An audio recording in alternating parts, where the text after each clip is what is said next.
It's Calgary week as we officially welcome you back to First and Now, the BC Lions official podcast.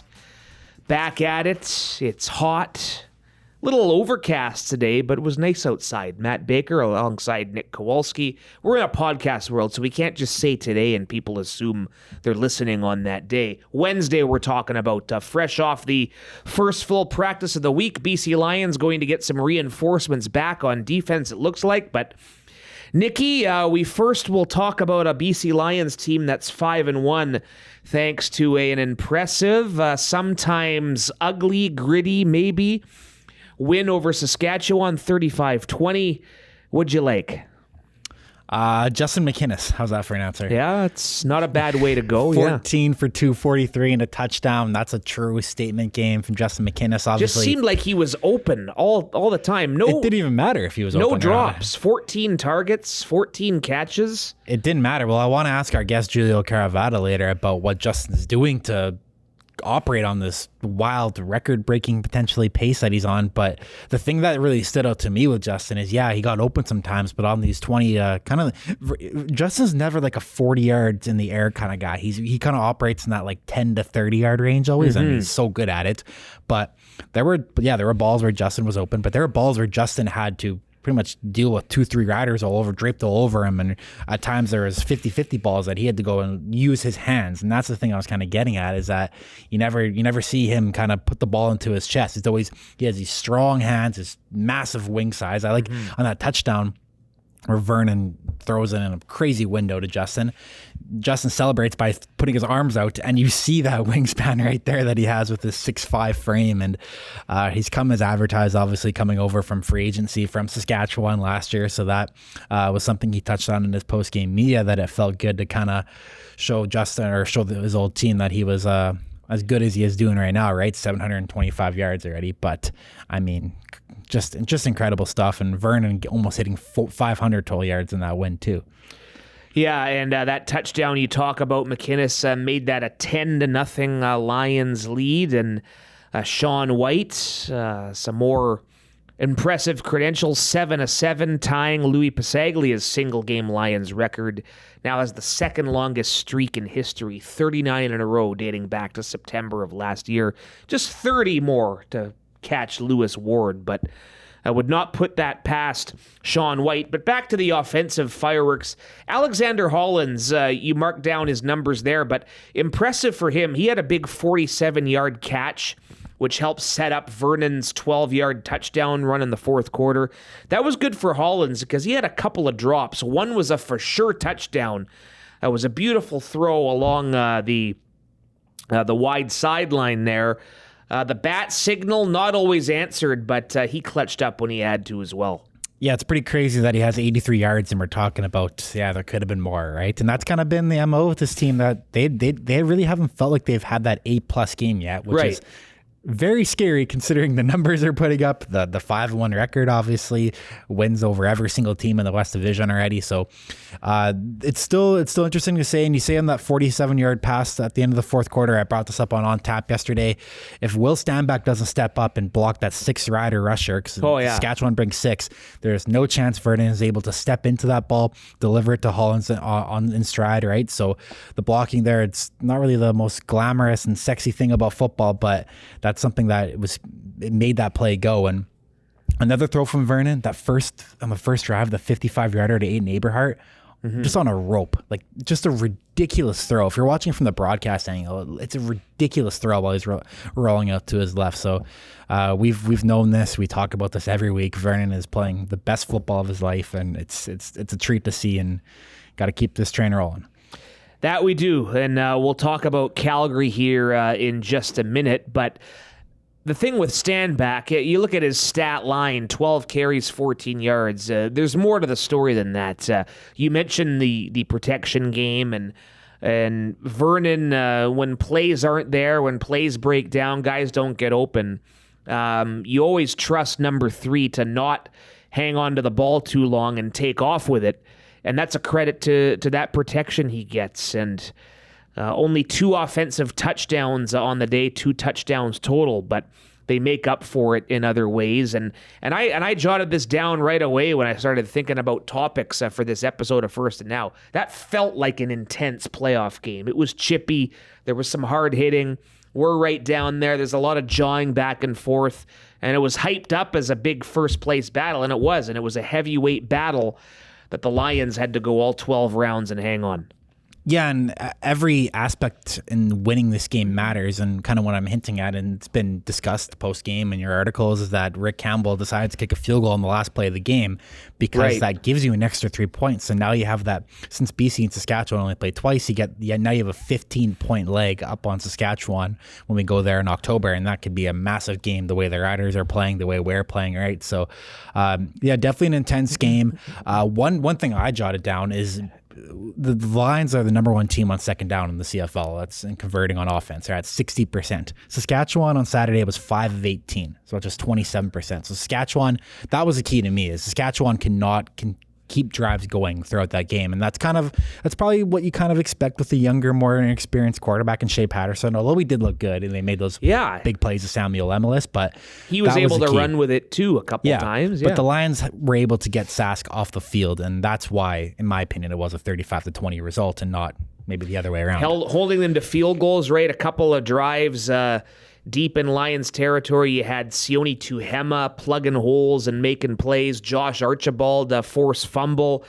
Lions ultimately stuffed them on the one, but unfortunately gave it right back to them on the Vernon interception, led to another touchdown. 2 touchdowns for Saskatchewan, both coming from A.J. Ouellette. But yeah, when one side of the ball wasn't performing, the other side backed them up, and full team effort is what it took. Yeah, and you mentioned the kicking too, Shaun White, like you said, 39 in a row. It's kind of a good segue into Calgary, because the 39 in a row that he's tied with is Rene Paredes, Calgary's kicker, who did that in 2012, 2013. So with Shaun White's next field goal, hopefully it's made and there's no misses in between. So he's tied with Paredes as he passed for 39. him. Yeah. So, but it's ironic that, and these two kickers right now, they're the only two perfect kickers in the CFL heading into this week too, right? So Shaun and Rene are two of the greatest ever. I would say maybe they are both the greatest ever, and just by looking at accuracy-wise, it's Lewis Ward. It's the trio, right? Yeah. So of all time, all time. So, and Shaun's talking about longevity too, right? So he has that going for him as well, at least right now. So we'll see how that all goes. But yeah, he talked to Steve Ewan at Post Media last week about how he wants to play longer than Louis Pasaglia at 46. So 6 more years of Whitey, sign us up, right? Exactly. Yeah, it's funny. We talk about this too. It's just never in doubt when he goes out there. 50 yards, whatever, right? It's never in doubt, and it's great to have. And battle of the two GOAT kickers going at it this week. A chance for the Lions to wrap up speaking of season series, to wrap it up with Calgary. Second of 3 meetings, or the Lions can get 2, and that would mean the Stampeders would have to pass the Lions outright in the standings at the end of the year. So that's a big swing game, as they say, and some possible reinforcements. TJ Lee, all signs point toward him, the 10-year veteran, making his season debut, of course, after his devastating injury in Winnipeg in the West Final. Achilles, long off season of rehab. He's been practicing. I guess it would be his 3rd week of practice now, right? Yep. And Nathan Cherry tore his ACL in Saskatchewan just about a year ago in August, so it's been a really long road back for Cherry. But great to see these 2 players working their way back in. All signs point toward them coming on. Yeah, and of course, Manny Rugamba got banged up too in the Saskatchewan win, so he didn't practice today. Right. TJ actually practiced in Manny's spot back in that duo with Gary Peters. It's one of the top duos in the last couple of years in the CFL, right? So good to see those two back out there together. And you gain your vocal leader, obviously, back in TJ too, so that's massive. A defensive captain, all of that. So it's been exciting to see TJ's process to recovery and kind of prove everybody wrong. And when you get that typical time frame for the Achilles injury, right? And speaking, this is the words TJ uses, is he's not a typical person, and I think that's the evidence is right there. The proof's in the pudding, right? With his recovery, so he'll be a big piece to get back. Jake Mayer in this Calgary offense, obviously putting up a lot of yards. I found it interesting though. Calgary is a very bad team on first downs, or on defense. Actually, they're really bad on first down. So that's an area I think the Lions can exploit in this game. Calgary is one of the most disciplined teams in the league. They have almost 100 yards fewer of penalties than any other team in the CFL. So that's not a surprise with the Dave Dickinson, Mark Helam team. They're going to be well disciplined, well coached. Always prepared, right? So yeah. Not a surprise to see that. So I think the Lions have their work cut out for them. With Mayer, the offense, Dedrick Mills is a hard runner on offense for them, right? So we saw it last week. Or I think he was more effective through the air in the home opener, right? I think he had like almost 100 receiving yards, right? So he's a weapon for Calgary, but it's going to be hot in McMahon too. I think we're starting to talk about that narrative coming up. It's going to be an important one. Get your electrolytes in, yes. So those are some of the key aspects I'm looking forward to. I don't know if you got anything more to add about this game. Oh, just I think, Jake Mayer, I know they lost 2 in a row at Montreal, at Winnipeg, went right down to the wire, and Jake played his part in them being in it. Unfortunately, 1 or 2 mistakes each game has kind of been his hallmark, and I watch him, and I think this is a guy that's getting better and better each year, but he doesn't throw up that pick 6 before halftime. I mean, Calgary trying to get to halftime, maybe put more points on the board, but instead you give up a touchdown on a Dedrick Nichols interception return, So, TJ Lee going to have a nice little test. Of course, you talk about Dedrick Mills, but Mayer been using his effective weapons. Reggie Begelton, Markin Michel both had a touchdown here in week 2, I think, right? Lions won that game 26-17. So I expect this to be another slobber knocker, as they say. So I'm very much looking forward to it. One of the interesting aspects, too, and it's becoming a storyline in the CFL season, is sacks. And Calgary has 4 sacks on the year. That's it. And remember last year, less than 1 a game. In the home opener, they came up blitzing 7-8 guys on Vernon Adams Jr., right? So that was an interesting strategy, obviously, given the lack of effectiveness they've had getting to the passer. The Lions actually lead the CFL with 15 sacks. It's kind of one of those stats, though, where like the BC's played 6 games and a lot of teams have had byes already, so that's kind of a factor into that. But Calgary leads the league in time of possession per game too. That's an interesting stat I was looking at too. So they like to hold the ball a lot. I think that kind of translates to the run game they have with Dedrick Mills. They've been running a lot of like screen passes too to Jalen Philpott's another name that they got that's kind of coming on. Well, the Riders did that a couple times last week too. So. Yeah, but we're hearing all this stuff about Tyson Philpott. I think Jalen Philpott needs to start getting some love too. He's proven that he's a capable starter in this league as well, right? So, like you said, a big chance to wrap up this season series with the Stampeders on a winning note, and it's been fun going to McMahon the last couple of years. We always talk about that Vernon Adams Jr. his first start with the Lions back in 2022. September that year, overtime win, the hurdle over Jonathan Moxey. I remember Burnham had a big game in that game too, of course, but. Yeah, it's always fun playing Stampeders. And a Rene Paredes missed field goal was a big reason the Lions won it, right? He had a chance to walk us off. Do you remember who tipped that, though? I talked to him. Cherry. Yeah. I remember on Park and Fly after the game, Cherry was talking about how he got a piece of that field goal and it came up kind of short and wide, right? So just got his fingertip on it. Yeah, that's ironic, right? Yeah, a lot of good memories. A lot of good memories, and we're looking to make more. Giulio Caravatta, longtime Lions analyst, over 25 years on 980 CKNW. We'll get his thoughts on the Lions a third of the way through the year, get some quarterback talk in. He's very smart when it comes to Vernon Adams and what he's been able to do. Giulio Caravatta ahead on First and Now. We'll do Go For It or Punt, the usual around the CFL. All of that before we're done on our 98th episode, dating back to 2022. We'll be back with Giulio coming up.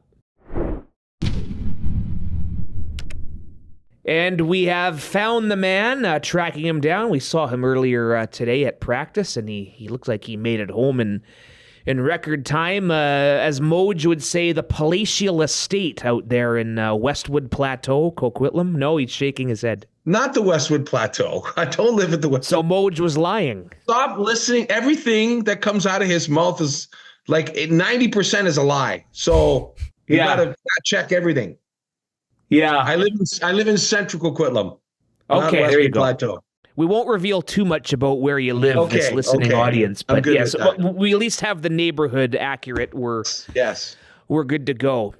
Great to talk to you. We like to do this a couple times a year, and we figure this is a good point. We're 1/3 of the way through the regular season, which is just unfathomable, but 5-1, 5 wins after an opening week loss in Toronto. That maybe was a bit of a good wake-up call for this team. That's how I look at it. But how would you assess this team at the 6-game mark, Giulio?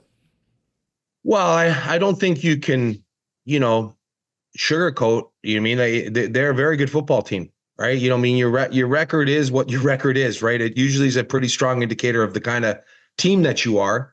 As you said, sometimes when you lose and losing that first game in Toronto, it forces you maybe to reevaluate and think things like, what you think maybe is working is not working. And, clearly the coaching staff, they made some adjustments and they continue to roll. Now, the great thing about, like you say, breaking down the season into thirds, right? This first 6 games, I still think there's a lot of room for improvement. I think there's still more that this team can do. And that's a good thing when you're 5-1, right? Is saying that, you still don't believe that you've really reached your peak.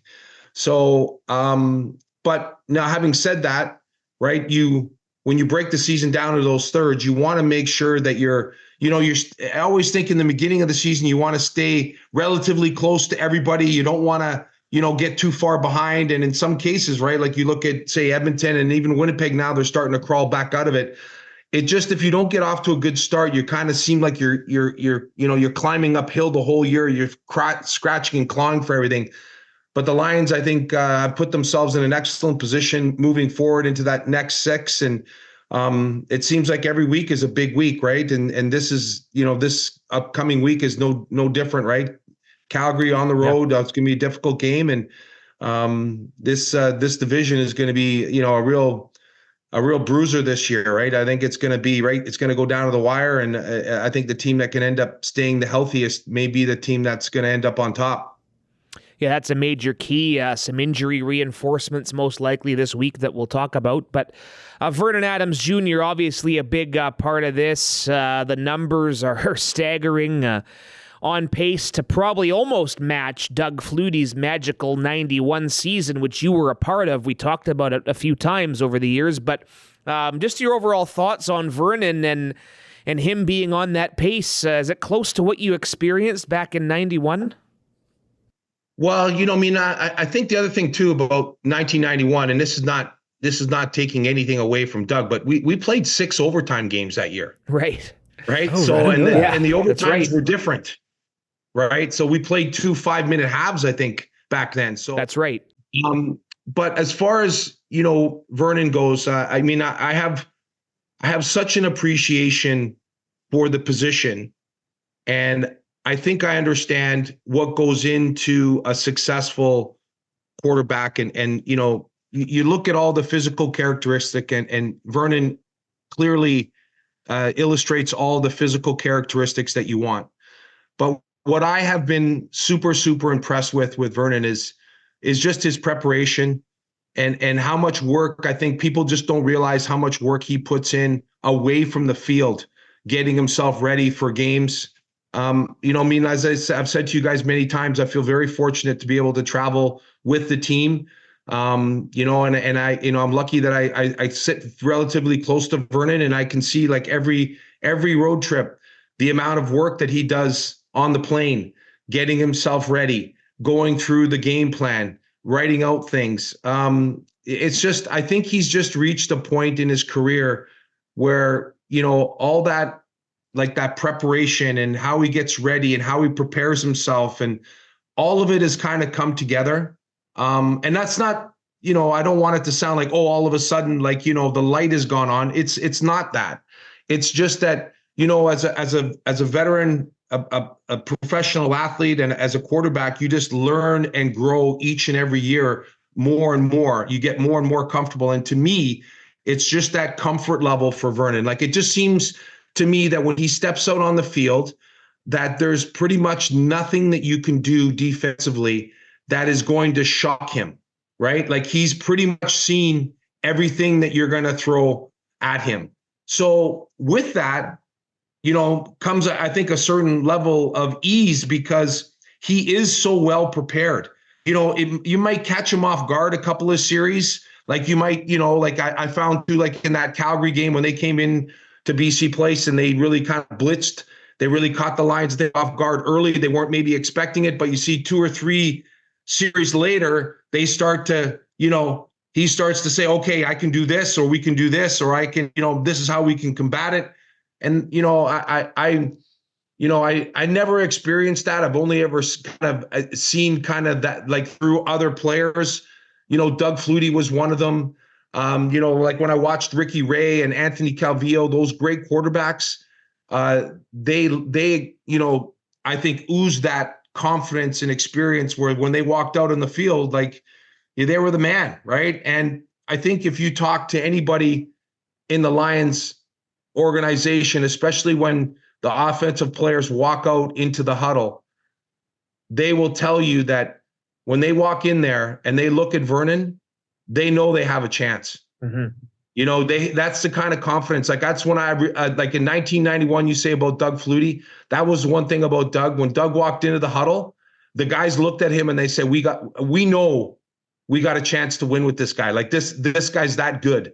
And I think that the Lions players probably feel exactly that when he walks into the huddle. They know that he is so prepared and so ready that on any given play, they've got to be ready because, the ball could be coming your way. And that they have a fighting chance in every single game because of what he brings to the table. And that's a very, very, I don't know, I'd say probably very unique position to be in as a veteran quarterback, right? It takes a lot of hard work and a lot of blood, sweat, and tears to get to a point like that. But I get the sense that Vernon really feels comfortable with where he is in his career and when he steps out on the field.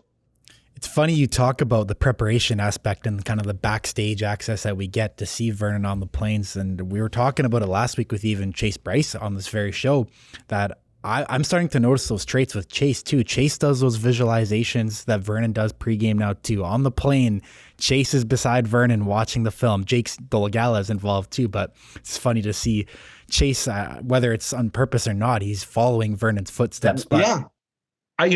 Nick, that's a great point, because I think too, like when you're like, I found too, and I was, I only got a chance to spend a year, watching Doug.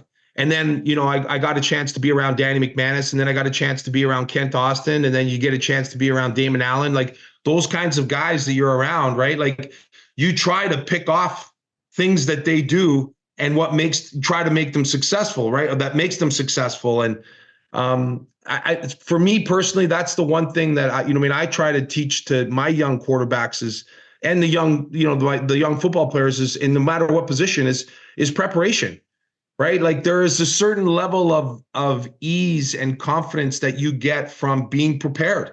And, I use the example of writing an exam or writing a test, that if you feel really confident and comfortable with all the material, when you go to write a test, there are no nerves because you feel so confident. And I think the same applies to football, right? Quarterbacking is the hardest position on the field. I know you might get an argument from other players, but there's a lot of stuff to deal with as a quarterback, and that preparation is constant. It's never ending, but the more and more that you do it, the better and better you're going to be on the field because you're just that much more ready for every scenario. So again, I just think Vernon is a very, I say to the young quarterbacks that if you want an example of what you need to do, go watch him. Get a chance to go watch him at practice. Go watch him do all the little things when he's not involved. What's he doing? How's he walking through reps? Watch him before a game. Watch him on a plane. Watch him meet. Everything that he does is exactly what you need to do to be successful, and it's all coming through for him. And I couldn't be happier because he's such a nice guy, and you want to see good people like that have success. I think it obviously helps too when you have Alex Hollins, Justin McKinnis, Ron Couture, neighbor rolling out. Good point, buddy. That's true. Those guys make you look good, right? I want to ask you about McKinnis, though. Obviously, he's leading the league in yards, and he was kind of, I still, for some reason, I think he was an unknown in terms of the CFL fandom across even the country heading into the season. Last year, I agree with that. He was a stud last year, but we've been trying to beat that drum anyways. But now everybody knows who he is. But through these 6 games, what are 2 or 3 things that Justin is doing that are allowing him to operate at this 2,000-yard pace? Oh, gosh, what is he doing? Well, I would imagine that his comfort level with his quarterback right now, as far as watching film and understanding what Vernon sees and what he sees so that they're on the same page. And that is very evident because of, running a lot of those like seam passes and a lot of those crossing routes. You got to know what the quarterback is looking at, because Vernon is a lot of time getting rid of the football before he's out of his break. So you're anticipating space, and that's hard to do. And again, that's part of the preparation part of it, right? Is understanding where those receivers are going to be. And Justin, I think his confidence level, I think, is growing each and every week because of success, right? That goes without saying. I think that the quarterback trusting in him like he does and throwing to him the way he does, that he knows that, hey, if I run the right route or I'm in this defense, I'm gonna get the ball, and he is. So I think that is something that is obviously paying off for him. The other thing too, Nick, I was trying to think the other day, someone was talking about Justin. He reminds me a little bit of, not a little bit, a lot of Ray Alexander. And the other guy that I would say is Alan Pitts, because those guys were, Pitts was probably a little, maybe, I don't know if he was, because Justin's what, 6'5"?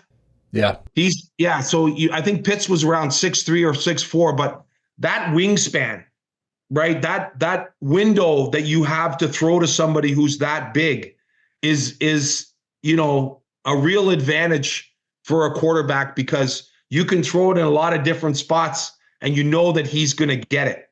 And that's another thing that I think they've really got down, is that when even in traffic, that he's throwing it to spots where he knows that Justin can go up and get. The other thing that really jumps out at me too is more and more is the strength in his hands. Like, he catches a lot of ball, like, not everything is with his hands. He doesn't allow anything to kind of come into his body. And that strength when he goes across the middle and he catches balls with his hands, and ability to hold on to it, because we all know, like, there's still a lot of contact, a lot of arms, and guys are swiping at balls. And there was no better example than that one that looked like it had hit against Edmonton, I think it was, or Saskatchewan, where he went to the ground and he had the ball and it looked like the defender came up with the interception, but upon replay, he had completed the catch onto the ground. That was a perfect example of how strong his hands were. He had a defender whose hands was right in the middle of that, trying to pull the ball away, and they couldn't pull it away because his hands were so strong and wrapped around the football. So, it's just fun to see two guys at that point in their career where he's really starting to, take off, because I think, again, comfort, understanding, he understands this offense. He's got great rapport with his quarterback. He's got confidence.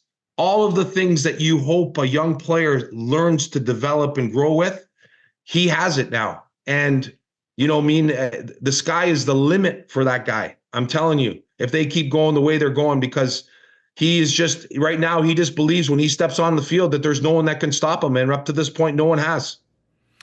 Let's talk about this big Week 7 Sunday clash. It's always big. The first opportunity, we talked about it in our intro, first opportunity to get a season series won, and the Lions prevailing back in Week 2. But it was a tough game that night, just like it will be. Let's talk about TJ Lee first. TJ Lee, Nathan Cherry, as of now on track to make their return. Of course, both dealing with very devastating injuries and working their you-know-whats off to get back. How excited are you to see TJ work himself back in? And as far as Cherry goes, gives them some even more flexibility to perhaps dress 9 defensive linemen. Well, yeah, no, as far as TJ goes, anytime you see a guy go through a major injury like that and be able to work himself back into, game shape and get ready back to play, I think probably a little earlier than what people expected, I think is a testament to him and his, resiliency and his desire to get back into the lineup. I think that says everything about TJ. TJ's been the perfect example of a pro, right? Not only on the field, but off the field. The guy he does everything that you require. He's a great team leader. So that's going to be a big boost if he gets into the lineup, and all signs are pointing towards that. Thrilled for him. And the same for Nathan Cherry. I'm a big fan of Nathan. To see him working the way he does, away from the field, the way he had to because of his injury.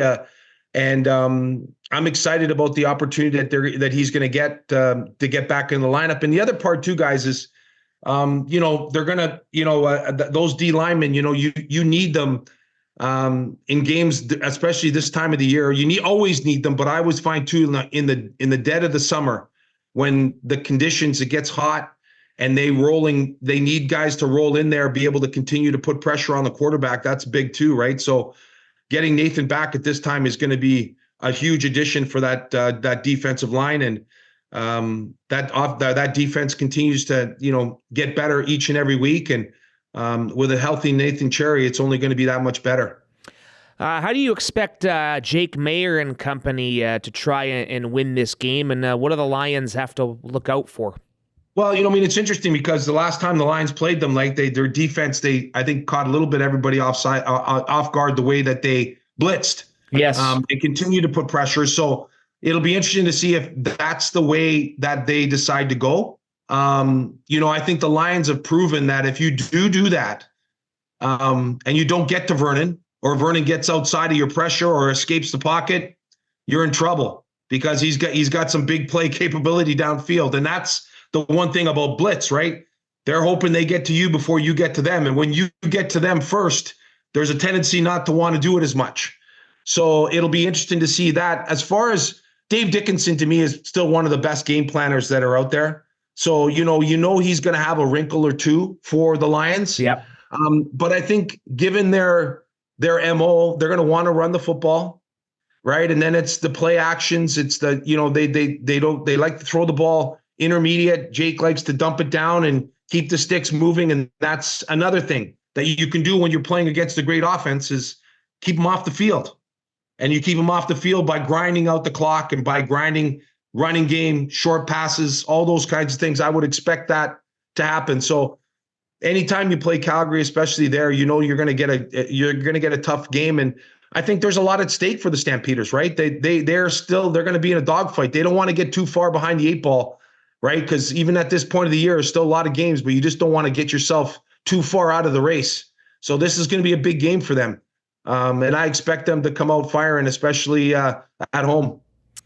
So we already kind of talked through the West Division. You mentioned Winnipeg is clawing back. Edmonton's at least trying to change. We saw Sask last week, but what about out east? What are you seeing there? Is Montreal really still a level above Toronto, or did last week kind of change that? Is Ottawa a threat? Can Hamilton beat 2.0 BC Lions here and go out 0-5? What are you seeing?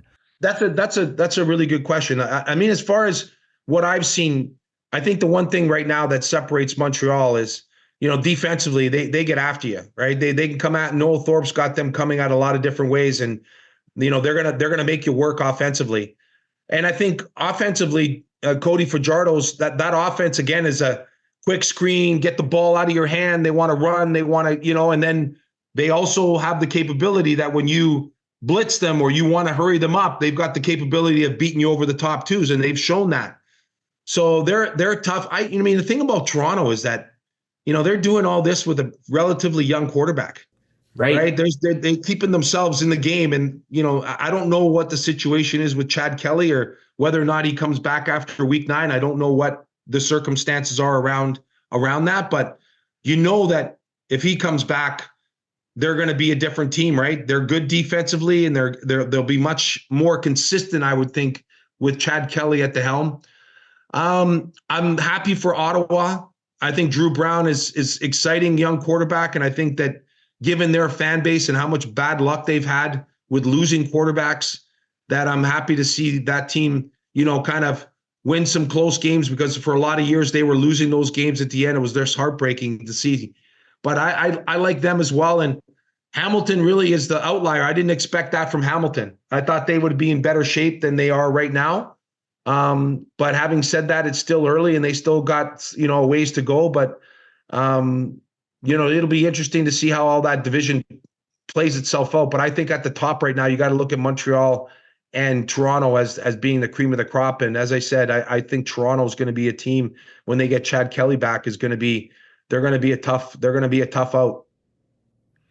Yeah, only at the 1/3 mark here, and Hamilton is going to play Toronto at home on Saturday.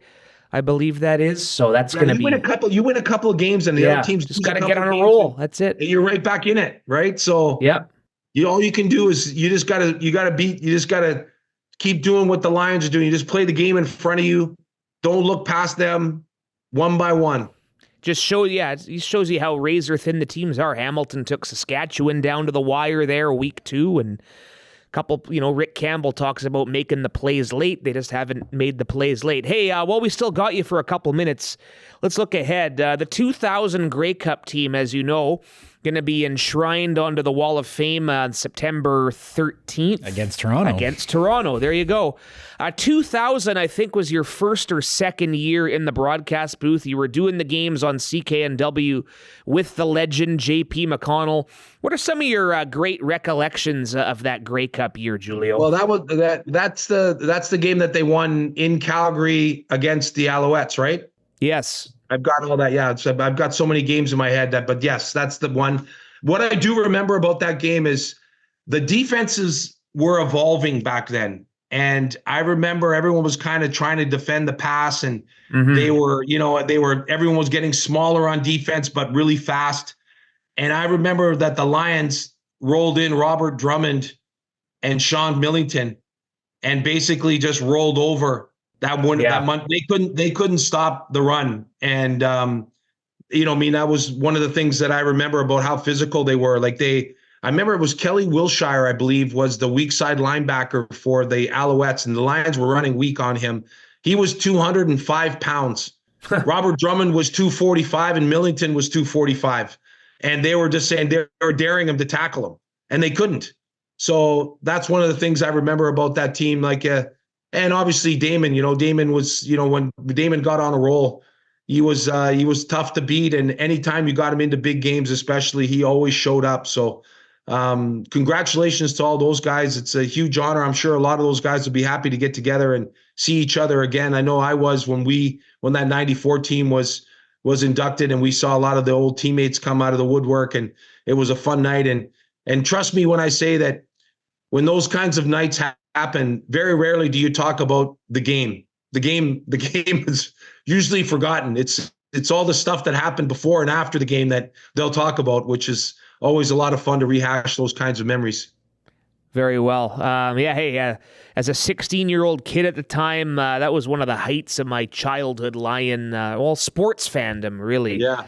And we look forward to catching up with a lot of the guys. You were only 10 in 94 then. What's that? You were 10 in 94. 94. Remember that game? In the fourth grade, yep. First grade. My dad took me to that first Grey Cup I ever went to. Nick wasn't born yet, but nope. Oh, thanks for that. Thanks for that, Bakes. Yeah. So I was for 2000. I was alive for 2000. I don't remember it. There you go.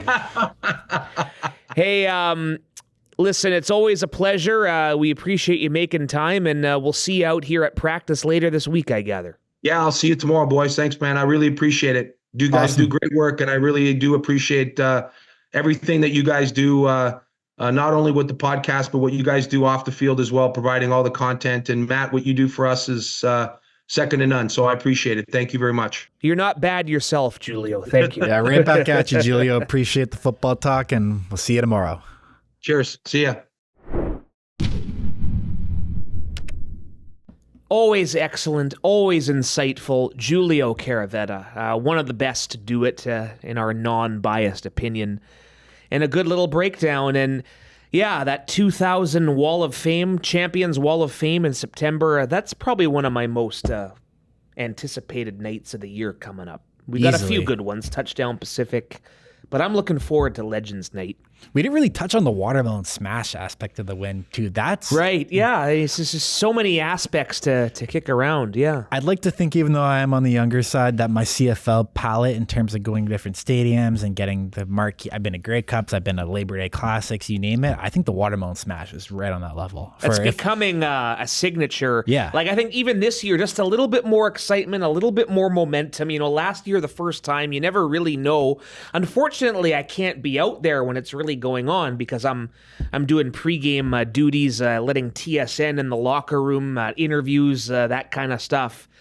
But yeah, I like that it's July too. What's that? I like that it's July too. Right. So it's like July, make a trip out to Vancouver if you're not from here. It's quickly becoming one of those marquee CFL games. Our good friend Andrew Mello, you know him best as Young Judd on social media. Saw him eating watermelon out there. He was competing with the BC Lions team alongside TJ Lee. What a duo that is. So TJ was out there. He was handing out watermelon. It's one of the cool CFL moments. He was taking a lot of selfies. I was kind of hanging around with TJ for a bit out there with Aaron Grimes, actually. So, really cool day.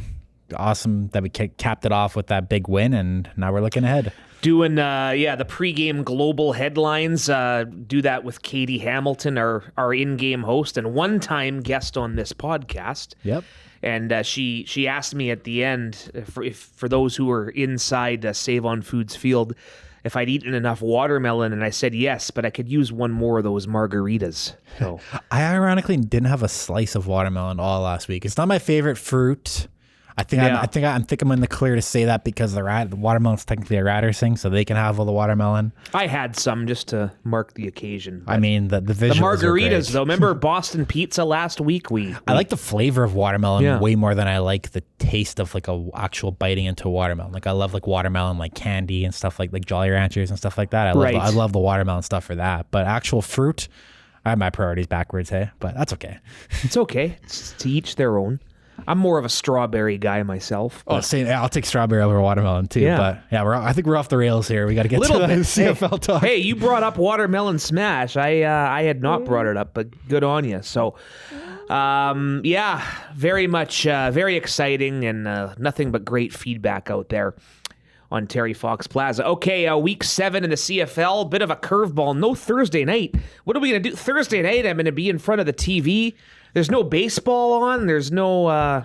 watch Caitlin Clark play basketball, perhaps. But one of the quieter weeks on the sporting calendar. But instead, we get a Friday doubleheader. Talk about intrigue. The Edmonton-Ottawa rematch in the nation's capital. Elks earlier this week parting ways with Chris Jones as GM and head coach. So... you wish him the best, one of the staples in the CFL coaching world for a long time. You get the sense he might land on his feet somewhere, whether that's as a defensive coordinator or what have you. But congrats are in order to both G. Roy Simon, interim GM, Jarius Jackson, two great Lions connections now. Jarius taking over as interim head coach. If there was a week for Edmonton to get off the schneid, you would think this would be it. But I like what I'm seeing with Ottawa in the games that they've won. So not going to be an easy task for the Elks. Well, the Redblacks are kind of like sneakily 3-2 on the season. Tied with Toronto, right? They're ahead now. And Drew Brown with a kind of a quiet 480 yards last week in that comeback. Well, I guess, technically a comeback win. Although I think, Edmonton got out to a 15-3 lead in that game. It was really an air show all game. Gino Lewis got going for the Elks. And then obviously Dominic Rhymes with 131 yards. Khalil Pimpleton is maybe the story of the week for Ottawa, though. The first CFL debut. Huge. That crossing route he caught for a touchdown. Some blazing speed there from him. And the Redblacks do look good on offense. So I don't think it's going to be an easy task for Edmonton. You see teams maybe get that bump from getting the new coach and the new blood running the show after resigning of a coach after that. So that could be a factor. But I mean, I think I still like Ottawa here just because I like what I'm seeing from Ottawa. Period. Yeah. Yep. I'm with you. And by the way, we'll talk about Toronto Hamilton in a minute, but if Ottawa gets another win and Toronto gets another win, you're going to have the top 3 in the East all with at least a 4-2 record. I cannot remember the last time that happened in the East Division. Winnipeg got Toronto East semifinal. Yeah. It'd be crazy. That's what it'd be right now if the season ended today, right? Yeah. Or something like that. But yeah, wild stuff going on in the CFL. But doubleheader in that game is Winnipeg at Sask, right? So the first of 3 editions, I believe, of that game this season. So that's a big one too. I mean, kind of one of those weird sports cliches that doesn't make sense, as everyone says. It's a 4-point swing. Well, every game's a 4-point swing. Every game is. Exactly, right? But the season does not start at Labor Day, okay? The wins mean the same in June as they do. So, but Sask being 4-1, Winnipeg being 2-4. If Winnipeg drops to 2-5 and Sask goes to 5-1, that's a huge gap right off the bat. Like you said, it matters already. So the Riders move the ball. Like Shea Patterson, obviously Samuel Emelis, Keon Schaefer-Baker, AJ Ouellette obviously was impressive in last week, although in the losing effort against us. But Sask has some weapons. They got to use that crowd to their advantage, obviously. and maybe we'll do whatever it takes to limit this Winnipeg passing attack that's coming alive now. Yeah, and I saw some reports from Winnipeg that Kenny Lawler could return against us on the 1st of August. So, yeah, they're getting their reinforcements. Of course, Lucky Whitehead on the practice roster. Who knows when we'll see him? And Brady Oliveira doing his thing out of the backfield. So this is an important spot here for Saskatchewan after dropping their first of the year. But you're going to see what kind of team they are, how they handle their first bit of adversity here in the 2024 campaign. And talking about how it should be hot in Calgary, I would imagine that holds true everywhere else on the prairies this weekend. So a big Week 7 battle in Saskatchewan, and it's kind of funny. We get two of the traditional Labor Day meetings, a preview in Week 7. Toronto in Hamilton. The Ticats have not played since this Lions team went in there a couple of weeks ago. Hamilton getting the bye. Talk about a lot of time to stew over their 0-5 start. And Toronto, this Argonauts team, Giulio Caravatta talked about how impressive it is that they're doing it with a young quarterback. We kind of asked him to go around the East Division. So I'm not sure I like Hamilton's chances here, but we shall see. No, and it's not even the young quarterback for Toronto for me. Last week, obviously, when they got at Montreal, it was Janarian Grant stealing the show again with another return touchdown. But the Argos, I thought they did a really good job against us in week 1 of doing this, and they've kind of continued to have this like 3-headed backfield of Kadeem Carey, Daniel Adebaboye, and Deontay McMahon, and all of them have made plays all season. They almost combined for 200 yards rushing last week, the three of them. So they've been a force for them. I think, with Chad Kelly out of the lineup, I like Cameron Dukes, period, but they have been leaning on that rushing game a little more, right? And all those guys are weapons through the air too. It's not just through the run game too, right? And they got a guy like Rasheed Bailey blocking for them now in their run game, so that's impressive for them. And yeah, Hamilton has their work cut out for them, but I don't know. You think the 0-5 aspect of 2011 has that been brought up? You think in Hamilton's locker room, or probably not? I mean, they gotta need motivation, I guess, right? But a lot of people forget about the 2011 0-5 Lions, and it's a remarkable story.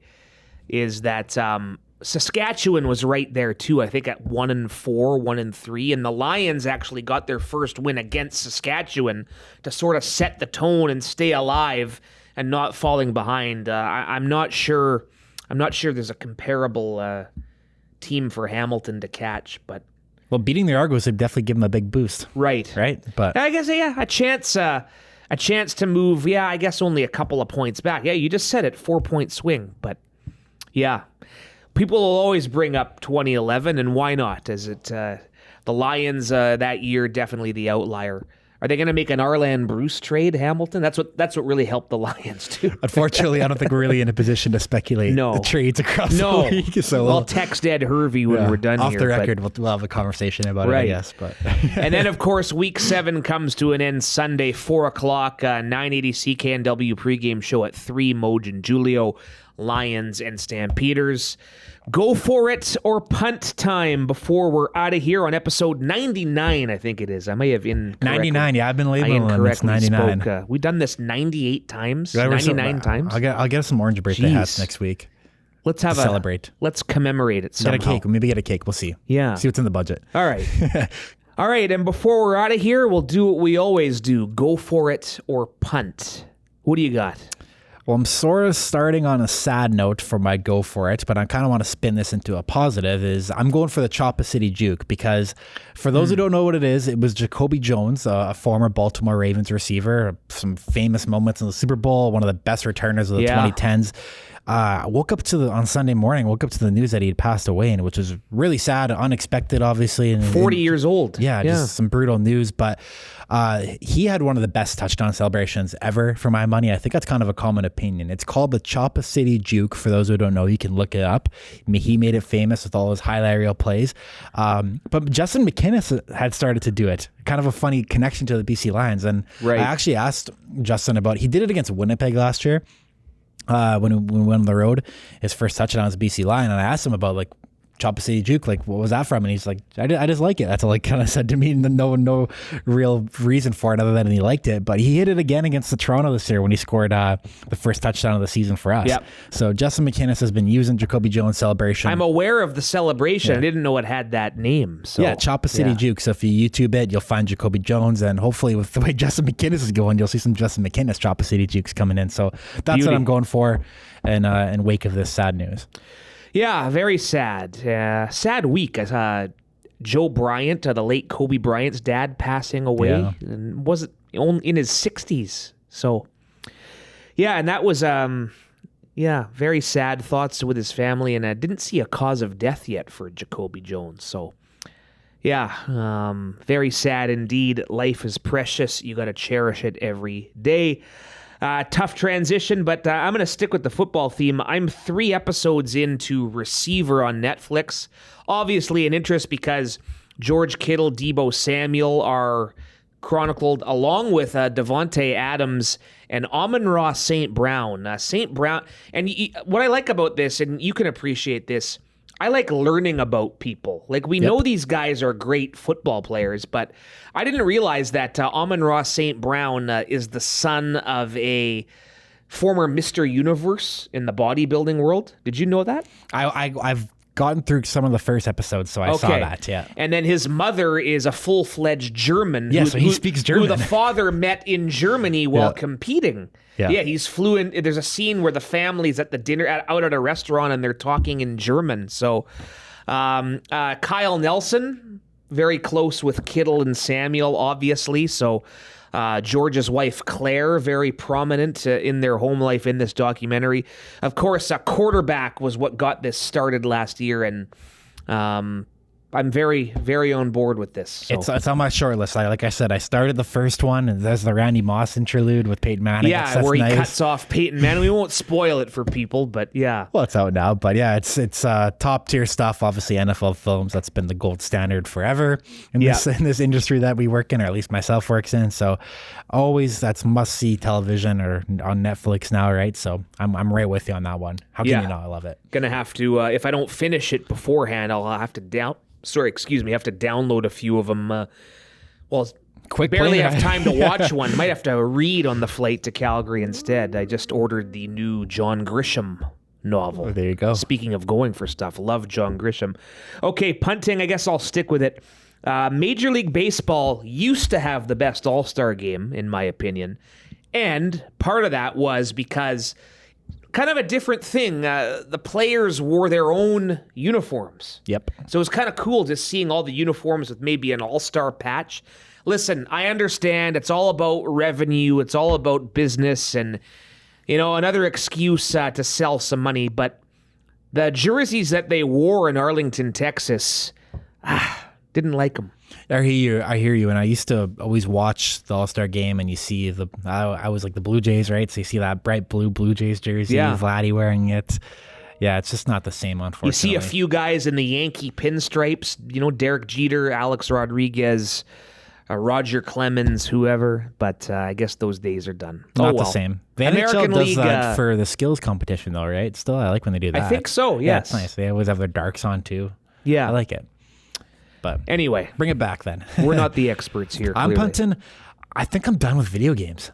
So I don't play video games anymore. I haven't played video games since high school days. I used to be a big video game guy. I actually brought my Xbox 360 out here, which shows that I have not been into video games lately.